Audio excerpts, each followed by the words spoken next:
जय हिंद दोस्तों, welcome to smart IAS and let's continue the MCQ current affairs discussion session pre secure. आज का प्री सिक्योर जो है मैं मई 30 और 31 को मिलाकर कर रहा हूं क्योंकि ये बारिश हेवी रेन के वजह से इलेक्ट्रिसिटी का भी काफी डिसरप्शन रहा, इसलिए मैं दोनों दिन के क्वेश्चंस जो इंपॉर्टेंट क्वेश्चंस दोनों दिन के लिए हो सकते हैं वो आज मर्ज करके तुम्हारे साथ डिस्कशन कर लेता हूं। और मई का जो प्री सिक्योर का कंपाइलेशन है ना, वो भी मैं जल्द से जल्द अगले वीक में तुम्हारे लिए अवेलेबल करवा दूंगा। गो थ्रू दैट, उसको देखिए अच्छे से, so that upcoming APSC prelims में भी ना आपको काफी फायदा मिलेगा। क्वेश्चंस उसी तरह सेलेक्ट करके बनाए, ठीक है। चलिए, आज जो टॉपिक्स हम डिस्कस करेंगे, पहला हम डिस्कस करेंगे स्मार्ट के बारे में, स्मार्ट सिस्टम। स्मार्ट आईएएस के प्लेटफॉर्म पे स्मार्ट सिस्टम, बट ये स्मार्ट सिस्टम इंडिया के ग्रेट साइंटिस्ट ने, डीआरडीओ के साइंटिस्ट ने supersonic missile assisted release of torpedo system develop किया है। इससे रिलेटेड क्या क्वेश्चंस बन सकते हैं साइंस एंड टेक्नोलॉजी या डिफेंस सेक्टर से, वो। सेकंड है स्माइल प्रोग्राम। अब ये स्माइल प्रोग्राम क्या है, किसका इनिशिएटिव है, किस सेक्टर से रिलेटेड है, वो देखेंगे। Then we will see Dinga Dinga disease, then हम डिंड डिंगा डिजीज के बारे में पढ़ेंगे। ज्योति प्रसाद अग्रवाला जी और उनसे रिलेटेड जो शिल्पी अवार्ड है उससे रिलेटेड करंट अफेयर्स के एमसीक्यू कैसे बन सकते हैं।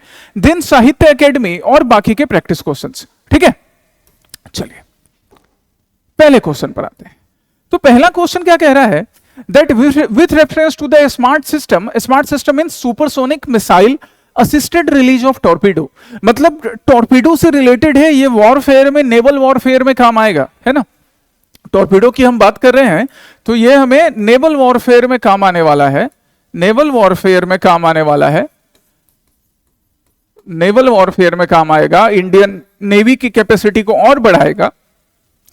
सुपरसोनिक असिस्टेड टॉर्पीडोज की बात हो रही है। पहला स्टेटमेंट क्या, it has been developed indigenously by the defence research and development organisation. इससे रिलेटेड एक बड़ा अच्छा आर्टिकल भी न्यूज़पेपर में मेंशन था, आप यहां आर्टिकल देख सकते हो इंडियन एक्सप्रेस का। DRDO successfully tests missile assisted torpedo release system. तो अगर इतने अच्छे से न्यूज को कवर किया जा रहा है और डीआरडीओ टेस्ट कर रहा है, तो पहला स्टेटमेंट उससे ही related, that it has been developed indigenously by the DRDO Defense Research Development Organization। एकदम सही बात है, इसको इंडिजिनियसली डिजाइन डेवलप दोनों करने का काम किसने किया है, डीआरडीओ ने ही किया है। डिजाइन एंड डेवलप दोनों डीआरडीओ ही कर रहा है। सेकंड क्या, it can only be launched from the shore and not from the naval warship. अभी मैंने तुमको क्या समझाया कि ये जो टॉर्पीडो सिस्टम है, स्मार्ट टॉर्पीडो सिस्टम, ये इंडियन नेवी की कैपेसिटी बढ़ाने के लिए, इंडियन नेवी की कैपेसिटी बढ़ाने के लिए। तो जब कैपेसिटी बढ़ाने की बात करेंगे तो क्या सिर्फ हम उसको सोर से लॉन्च करेंगे, वॉरशिप से लॉन्च करने जैसा नहीं बनाएंगे, ये तो हमारी कैपेसिटी को लिमिट कर देगा ना, हमें अपनी कैपेसिटी को बढ़ाना है। So second statement is wrong, common sense की बात है। और आगे हम जब फीचर देखेंगे स्मार्ट सिस्टम का, तो वो सोर और नेवल वॉरशिप दोनों जगह से लॉन्च किया जाएगा। स्मार्ट सिस्टम है तो अपने हर पैमाने पर खरा उतरेगा, राइट। लाइक स्मार्ट आईएएस के स्टूडेंट्स, जो तुम हमारे सपनों को सच करोगे पढ़ाई करके, अपने पेरेंट्स के सपनों को, हमारे सपनों को, खुद के सपनों को भी। थर्ड स्टेटमेंट क्या, the system features a 2 stage solid propulsion system and precision inertial navigation. ये ना टेक्निकल बातें हो गई कि इसमें ये जो सिस्टम है, स्मार्ट सिस्टम है, स्मार्ट सिस्टम में 2 stage solid proportional system use किया जाता है, और जो नेविगेशन सिस्टम है वो प्रिसीजन नेविगेशन सिस्टम यूज किया जा रहा है। ये ना टेक्निकलिटीज याद रखिएगा, प्रीलिम्स के एमसीक्यू में ऐसा एक टेक्निकलिटी आपके पूरे क्वेश्चंस को सही या गलत करवा सकता है। एंड सिंस इसका डेवलपमेंट अभी हो रहा है, 21st सेंचुरी की बात कर रहे हैं, तो कॉमन सेंस से भी ध्यान में रखेंगे कि हाँ भैया ये फीचर भी सही हो सकता है। 1 और 3 आर करेक्ट, हमारा आंसर 1 और 3 हो गया, ठीक है। चलिए, अब इससे रिलेटेड जो भी कंटेंट हो सकता है आपके लिए, यहां पे मैंने आपके लिए नोट्स के फॉर्म में मेंशन कर रखा है कि ये 2 स्टेज प्रोपल्शन सिस्टम को, सॉलिड प्रोपल्शन सिस्टम को यूज करता है, प्रिसीजन नेविगेशन सिस्टम होता है, एंड बोथ कोस्ट से as well as naval warship से इसको लॉन्च किया जा सकता है। इसका भी सक्सेसफुल टेस्ट हुआ है ओडिशा कोस्ट पे। अब तुम मुझे नाम क्या बताओगे, जैसे ये जो इमेज भी मैंने यहाँ लॉन्च किया है, आप जरा यहाँ ध्यान से देखिए, smart system launched from the integrated test range of the coast of Odisha. तो ये जो इंटीग्रेटेड टेस्ट रेंज है उड़ीसा का, ये किस ग्रेट साइंटिस्ट के नाम पर, इंडिया के किस ग्रेट स्टॉलवर्ट के नाम पर है, ये आप मुझे बताइएगा कि ये जो कोस्टल लैंड है जहां से ये इंटीग्रेटेड टेस्ट रेंज यहां बनाया गया है, इसका नामकरण किस ग्रेट साइंटिस्ट के नाम पर है, that you will tell me. ठीक है, चलिए सेकंड क्या, सेकंड क्वेश्चन है स्माइल प्रोग्राम के ऊपर। अब स्माइल प्रोग्राम एक बड़ा एम्बिशियस प्रोग्राम है, अच्छा प्रोग्राम है, और इस प्रोग्राम के डिटेल्स अगर हमें मालूम रहेंगे तो हम भी एग्जाम में स्माइल करते हुए क्वेश्चन बनाएंगे, राइट।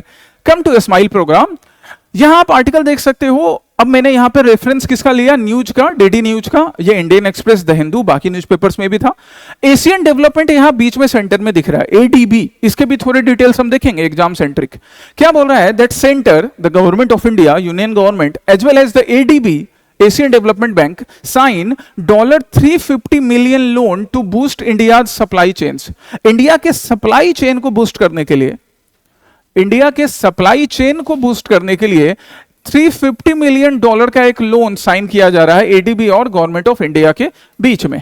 तो स्माइल प्रोग्राम का मेन पर्पस तो हमको समझ में आ गया कि इंडिया के सप्लाई चेन को और रोबस्ट करना है, जिससे इंडिया का export sector, overall economic development और बढ़िया हो सकेगा, ठीक है। अब हम इस पे रिलेटेड क्वेश्चंस पर आते हैं। पहला स्टेटमेंट क्या, consider the following about the smile programme, strengthening multi modal and integrated logistic system.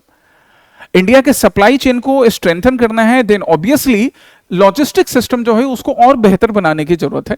तब इंडिया का सप्लाई सिस्टम, जो इंडिया का ओवरऑल, हम बात करते हैं कि किसी भी कंट्री की ग्रोथ की बात करें, इकोनॉमिक ग्रोथ की बात, तो इकोनॉमिक ग्रोथ में एक चीज देखना बिल्कुल जरूरी है कि वो कंट्री एक्सपोर्ट कितना कर रहा है, किस हद तक कर रहा है, किन किन डिफरेंट प्रोडक्ट्स का एक्सपोर्ट करने के लायक है। सिर्फ लार्जेस्ट प्रोड्यूसर होने से भी नहीं हो जाता है। लास्ट प्री सिक्योर में मैंने तुम्हें एक क्वेश्चन दिया था ना कि इंडिया कॉटन प्रोड्यूसिंग, अगर हम बात करें स्टेट की, तो इंडिया लीडिंग प्रोड्यूसर्स में से एक है, वर्ल्ड के टॉप लीडिंग प्रोड्यूसर्स में से आता है, लेकिन एक्सपोर्ट नहीं कर पाता है, लीडिंग एक्सपोर्टर नहीं है, तो वहां प्रॉब्लम है। ऐसे ही प्रॉब्लम सही किए जाएंगे, कई टाइप के प्रॉब्लम्स, इसलिए लॉजिस्टिक सिस्टम को बेटर बनाने की कोशिश। पहला स्टेटमेंट क्या, the smile programme is a policy based loan initiative aimed at reforming India's logistic sector through a programmatic approach. एकदम सही बात है, ये हम अभी देख चुके हैं स्माइल प्रोग्राम के ब्रीफ में। It includes two sub-programs designed to enhance manufacturing and supply chains resilience in India. तो इसमें दो सब प्रोग्राम्स इंक्लूडेड हैं, जो एडीबी के साथ, एशियन डेवलपमेंट बैंक के साथ, जो $350 मिलियन की बात हो रही है, तो उसमें दो सब प्रोग्राम है जिससे इंडिया के overall manufacturing and supply chain को बेहतर बनाने का इनिशिएटिव एडीबी और Indian government, union government of India ले रही है। Second is correct. Third, the program is an initiative of the Ministry of Road Transport and Highways in collaboration with the World Bank. अब ये तो गलत हो चुका है, अभी मैंने तुमको वो स्क्रीनशॉट दिखाया कि वर्ल्ड बैंक की बात तो हो भी नहीं रही है। Again ministry of road and transport इसमें डायरेक्टली इन्वॉल्व नहीं है, इनडायरेक्टली उनका इन्वॉल्वमेंट हो सकता है बट डायरेक्टली इन्वॉल्व नहीं है। Third is wrong. अब एग्जाम स्पेसिफिक और डिटेल्स की बात करें तो वो डिटेल्स देखो यहाँ तुम्हारे पास सामने है, that multi modal integrated logistic system या स्माइल सिस्टम वो एडीबी और गवर्नमेंट ऑफ इंडिया मिलकर कर रही है, जिसमें गवर्नमेंट ऑफ इंडिया की तरफ से डिपार्टमेंट ऑफ इकोनॉमिक अफेयर्स, जो कि मिनिस्ट्री ऑफ फाइनेंस में आता है, ये है, एंड डीपीआईआईटी जो मिनिस्ट्री ऑफ कॉमर्स के अंदर आता है, और साथ में एशियन डेवलपमेंट बैंक एडीबी तो है ही जो लोन देने का काम करेगा। अभी एडीबी के डिटेल्स मैं तुम्हारे साथ शेयर करूंगा, पर तुम मुझे उससे पहले बता दो स्क्रीन को पॉज करके कि एडीबी का हेडक्वार्टर कहां पर है, ये तुम मुझे बताओगे। चलिए, इसका पर्पस क्या है, तो लॉजिस्टिक एफिशिएंसी बढ़ाना, बिल्कुल, to improve the resilience of the Indian economy, India के इकोनॉमी का रेजिलियंस बढ़ाना ताकि एक्सपोर्ट बढ़िया हो सके, मैन्युफैक्चरिंग इंक्रीज कर सके, और मैन्युफैक्चरिंग इंक्रीज करके सिर्फ वो घर पे ही पड़ा नहीं रहे, हमारे पास प्रोडक्ट अच्छा मैन्युफैक्चर हो रहा है लेकिन हम उसको मार्केट तक प्रेजेंट नहीं कर पा रहे हैं, देश दुनिया तक लेके नहीं जा पा रहे हैं, तो फिर उस मैन्युफैक्चरिंग से क्या फायदा।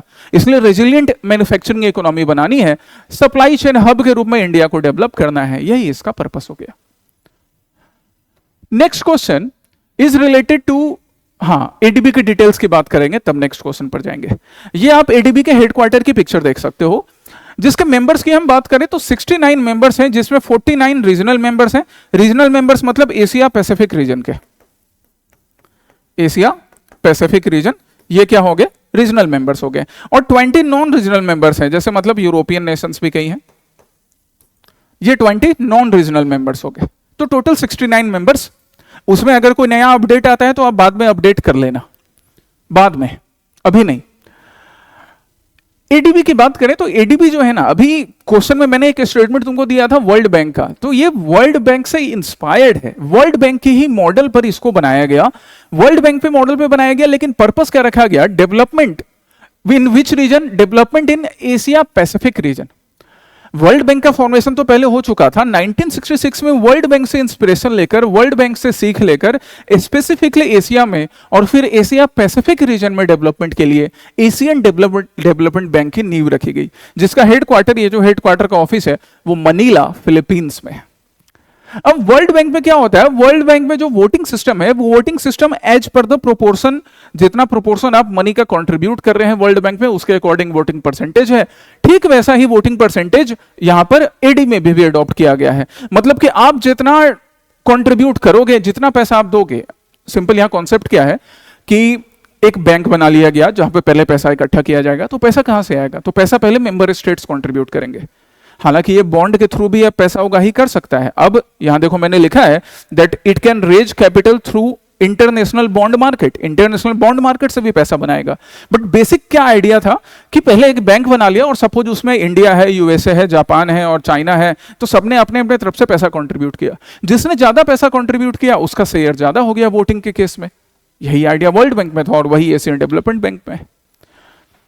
इसलिए अगर हम अभी शेयर की बात करेंगे तो जापान का, फिर यूएसए का, लगभग बराबर एक दूसरे के, फिर भी हम फर्स्ट में जापान का नाम लिखेंगे, फिर यूएसए का, देन चाइना, देन हमारा प्यारा भारत इंडिया। मतलब प्यारा भारत इंडिया टॉप 5% या टॉप 5 शेयर होल्डर्स में से एक है, वोटिंग राइट के केस में टॉप 5 में आता है हमारा प्यारा भारत, साथ में ऑस्ट्रेलिया और फिर बाकी नेशंस भी। ठीक है, यूनाइटेड नेशंस, इसका एक ऑफिशियल स्टेटस भी मिला हुआ है, status of official United Nations observer. ये सब ना प्रीलिम्स के एमसीक्यू में ऐड कर दिए जाते हैं। हमारा Asian development bank, this has been given a status of an official UN observer, official UN observer का भी स्टेटस इसको दिया गया है एशियन डेवलपमेंट बैंक को। इतना हमें याद रखना है प्रीलिम्स के लिए एडीबी के बारे में। नेक्स्ट क्वेश्चन है डिंगा डिंगा। डिंगा डिंगा नाम की एक मिस्टीरियस डिजीज, यहां आप देख सकते हो that Dinga Dinga virus gripping Uganda's women, all you need to know about the dancing symptoms. ये डिंगा डिंगा जो पहला, यहां देखो फर्स्ट, यहां जब हम बात कर रहे थे डिंड नहीं डिंगा डिंगा डिजीज है, थोड़ा इसको सही कर लेना, डिंगा डिंगा डिजीज। चलिए आ जाते हैं हम यहां, हाँ डिंगा डिंगा डिजीज के बारे में। पहले ना जरा ये न्यूज़पेपर का आर्टिकल भी पढ़ लो, इनसे भी हम काफी कुछ सीखते हैं। क्या लिखा हुआ है, a virus dubbed as Dinga Dinga for its symptoms of uncontrollable shaking. मतलब जब ये वायरस आपके बॉडी में आ रहा है, आप इसके कांटेक्ट में आ रहे हैं, तो आपकी बॉडी में शेकिंग होने लगेगा, कंपकंपाहट होने लगेगी।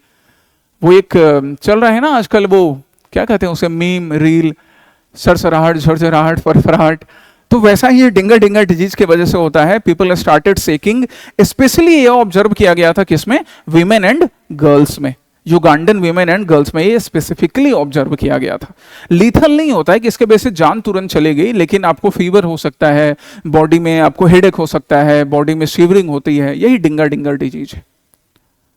ओके चलिए फिर क्वेश्चन क्या कह रहा है, consider the following statements regarding the mysterious illness referred as Dinga Dinga. Dinga Dinga is a locally named illness characterised by symptoms such as fever, excessive body shaking and in severe cases paralysis। सही बात है जी, ऐसा हो सकता है, excessive body shaking, fever, headache होता है और एकदम एक्सट्रीम केसेस चल गया तो paralysis. The disease is predominantly affecting women and girls in Uganda. ये अभी हमने यहाँ पे न्यूज़पेपर के कटिंग में भी देखा कि बिल्कुल विमेन एंड गर्ल्स को प्रीडोमिनेंटली अफेक्ट कर रहा है। इसका मतलब ये नहीं हुआ कि मेल्स को कर नहीं सकता है, बट विमेन एंड गर्ल्स को भी अफेक्ट कर रहा है। ठीक है, ये दोनों स्टेटमेंट हम डिंगा डिंगा डिजीज के बारे में याद रखेंगे। नेक्स्ट इज अबाउट, नेक्स्ट किन के बारे में, तो नेक्स्ट इज अबाउट स्वर्गीय ज्योति प्रसाद अग्रवाल जी और उनसे रिलेटेड शिल्पी अवार्ड के बारे में।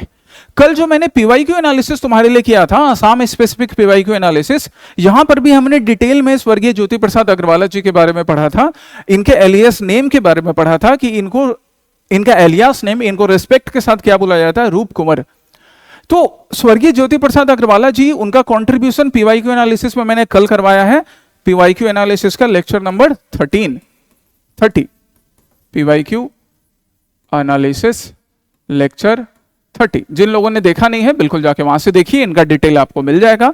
लेकिन सिंस ये करंट में भी था, काफी डिटेल्स है, सारी डिटेल्स एग्जाम में स्पेसिफिक मैंने यहां डाल दिए हैं, करंट में भी था, तो अब हम इसकी बात कर लेते हैं कि करंट में क्या है।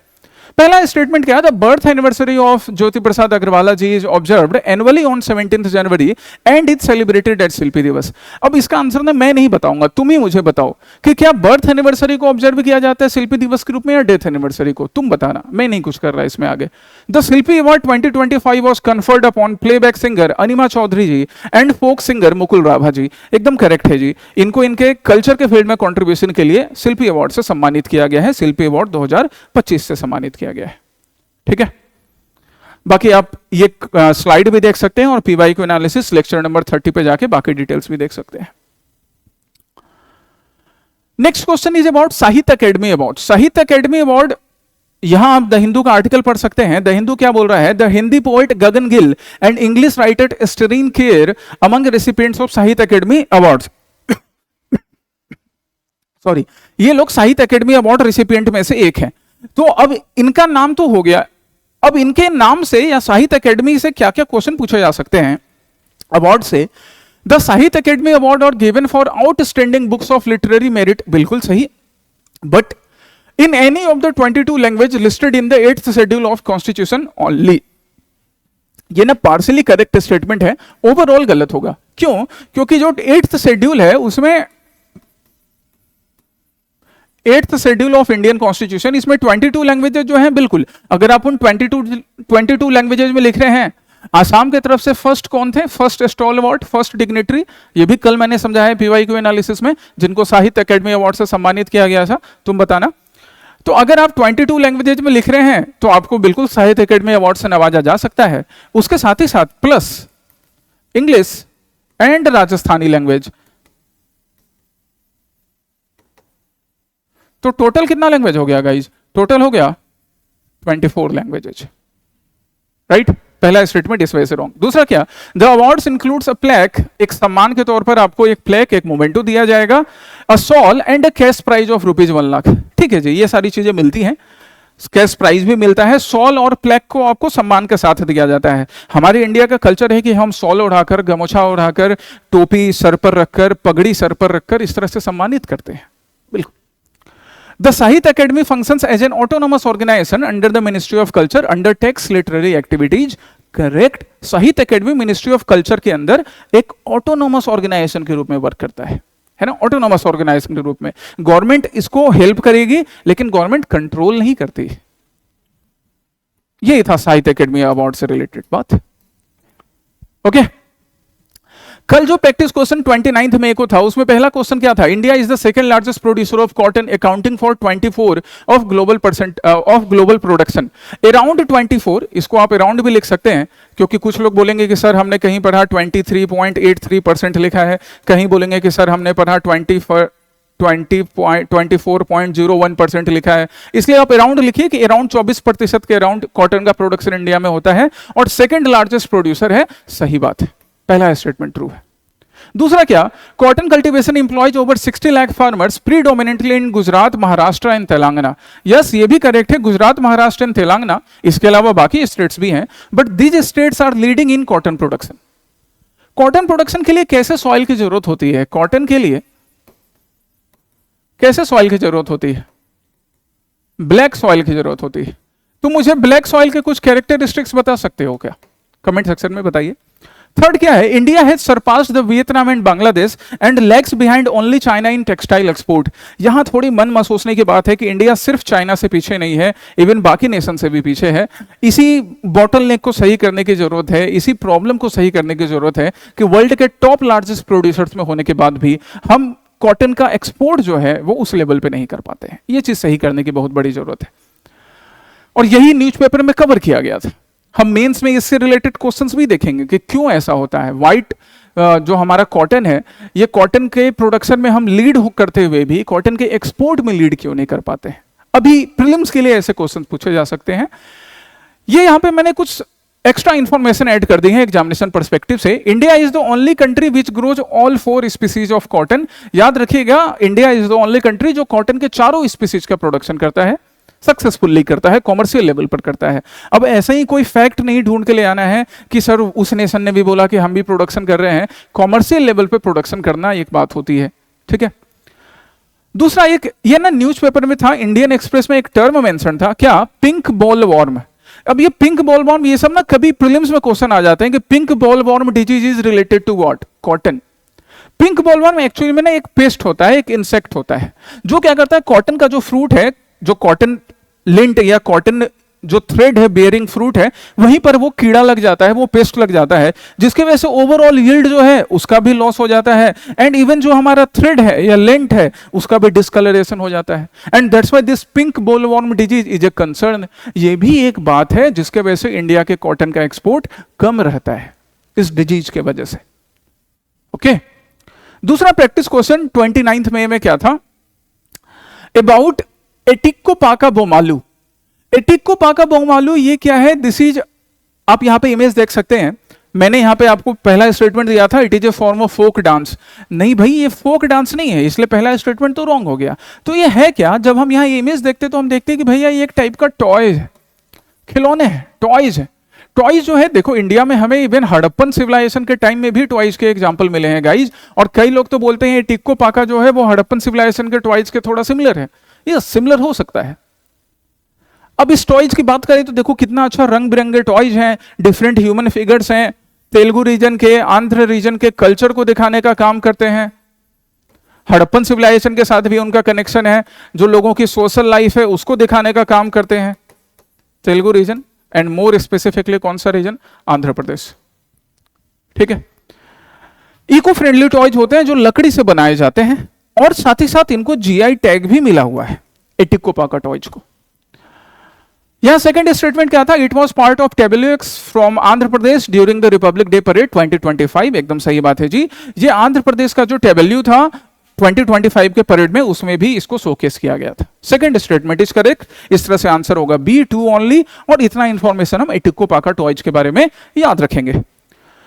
नेक्स्ट, आज के लिए प्रैक्टिस क्वेश्चन तुम्हारा, आज के लिए पहला प्रैक्टिस क्वेश्चन है रिलेटेड टू लिडार टेक्नोलॉजी। आप लिडार टेक्नोलॉजी से रिलेटेड ये क्वेश्चन करोगे ट्राई, मुझे कमेंट करके आंसर बताओगे। एंड दूसरा है सोलर मिशन से रिलेटेड, जो अपकमिंग प्रीलिम्स में पूछे जा सकते हैं कि इनमें से कौन सा जो ABCD 4 ऑप्शन है सोलर मिशन से रिलेटेड है, ठीक है। नेक्स्ट प्री सिक्योर में फिर हम लोग नेक्स्ट क्वेश्चंस के साथ मिलेंगे, बाकी सेशंस के साथ मिलेंगे। बस रेगुलरली पढ़ाई करते जाइए। जिस तरह से अभी हेवी रेन हो रहा है, वाटर लॉगिंग भी कई रीजन में है, तो अपना ख्याल भी रखिए। बारिश में बिना काम के बाहर नहीं निकलिए, काम भी रहे, ऑनलाइन मीडियम के थ्रू, यूट्यूब के थ्रू भी हम लोग काफी कुछ सीखते हैं। दैट्स वाई हम ये सेशन आपके साथ कंटिन्यू रखेंगे। अगर थोड़ी बारिश में भींग कर हमें आना होता है, या बारिश वाटर लॉगिंग है, थोड़ी तकलीफ सहकर भी आना होता है, तो हम आपके लिए वो क्लास या तो यहाँ आकर कर लेंगे या स्क्रीन रिकॉर्डिंग करके कर लेंगे। आपके पास कंटेंट जाता रहेगा एग्जाम सेंट्रिक, है ना। आप अपना ख्याल रखिए, अपने घर वालों को ख्याल रखिए, एक रिस्पॉन्सिबल सिटीजन का रोल प्ले कीजिए। ओके, ऑल द बेस्ट, जय हिंद।